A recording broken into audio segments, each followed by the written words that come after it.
Hi, this is Ashley.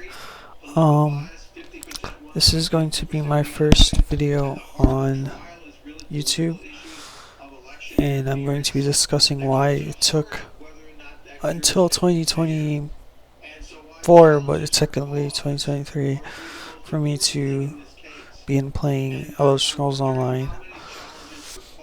So, I received a beta key when the game first came out, but I didn't really give it much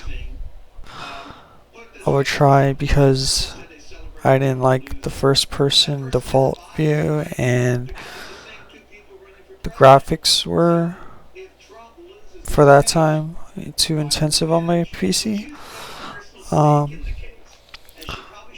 but yeah, so I didn't really try it much, and I read the reviews and people were like, this game is awful, this game is fucking terrible. And since I can't form my own opinion, um, I basically listened to the reviews and I didn't bother with it. Um, after that, the game improved drastically from what I heard, and I gave it another try. I bought it on sale, the core game. Um, what really bothered me was that the character models at that time, I did not like them. I did not have a taste for them. Because I play female, and the female models, for some reason, just,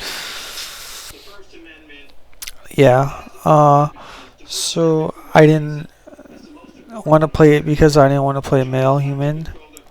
So that for that reason, I just didn't, like, I kept giving up every time I attempted to retry. If you know me, then you know that one of my useless skills, dating profiles ask you what your useless skill is in the questionnaire, and I always put that I can acquire taste. So I found a way to make the models look good and please my taste. But then another thing was a roadblock for me was that the story was very disjointed, and not just like World of Warcraft where you don't know what's going on because you need a book and you need a wiki and you need, like, yeah, like, you need to, like, the progression is such that you can, like, you can try go to any zone and play the story from any zone, any expansion, any DLC, in any order. But of course, the downside to any order is that you're gonna go from point 1 to point 4 to point 2 to point 6. So, like, you don't know what's going on. You have to put the pieces together if you can remember them by the time you're up to speed on whatever. Um, so yeah, but then in 2023, there's something that happened. Uh, Normally the reviews on Metacritic, there's no single writer on Metacritic for, like, how, no critic on Metacritic for, like, how good something is. What it does is it aggregates all the reviews of all the critics that it features and puts the average of that as this Metascore. So the Metascore on Metacritic, as well as the user score, which all are also not critics, it's just average users, gamers, you and me.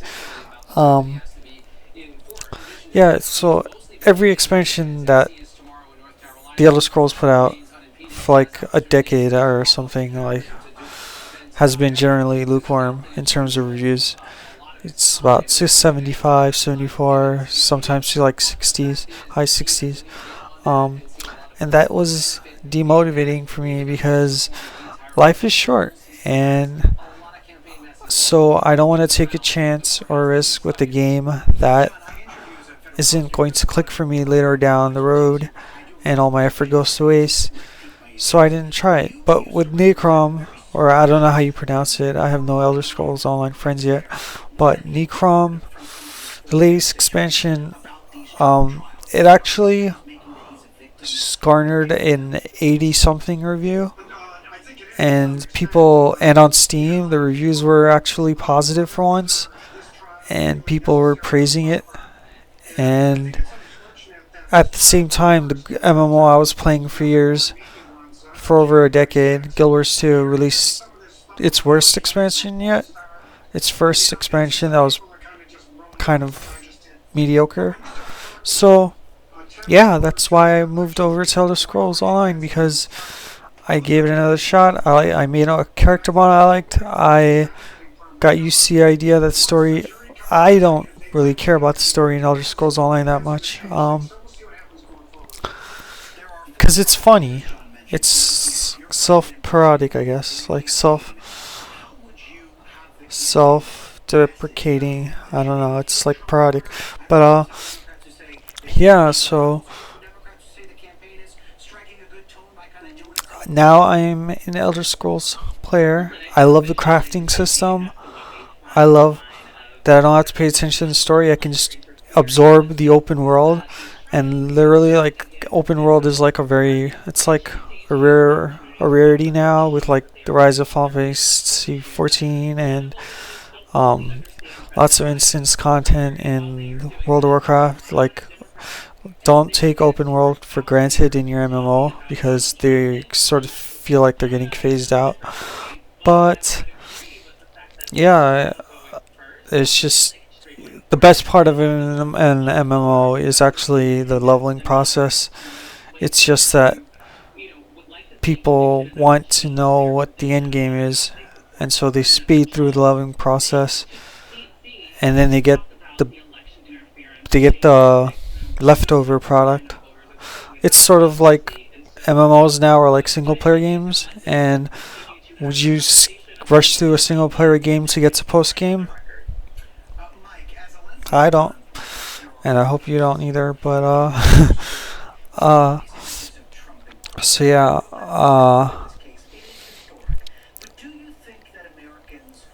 so the single player content is actually the bulk of like a lot of the early content, the early content lasts for a very, very long time. Farming champion points basically is going to take you a long time. A long time. I know people have played casually for years, and they couldn't get the highest. It took them years to get the highest champion point score, which is basically like what level you are. It's just a progression system. But anyway, so yeah, that's why I am currently subscribed to SL Plus. The subscription model is fantastic, because you also get the Crown Store crowns. You can purchase stuff from the Crown Store. The focus on cosmetics is there, but it's not so great. It's actually the housing. It's, from what I hear, it's allegedly better than Final Fantasy 14's housing. So if you're looking for housing, play Elder Scrolls Online. And if you like this video, my first, like, subscribe, comment, tell me what you think about whatever, ask me my favorite anything, and I will see you in the next video.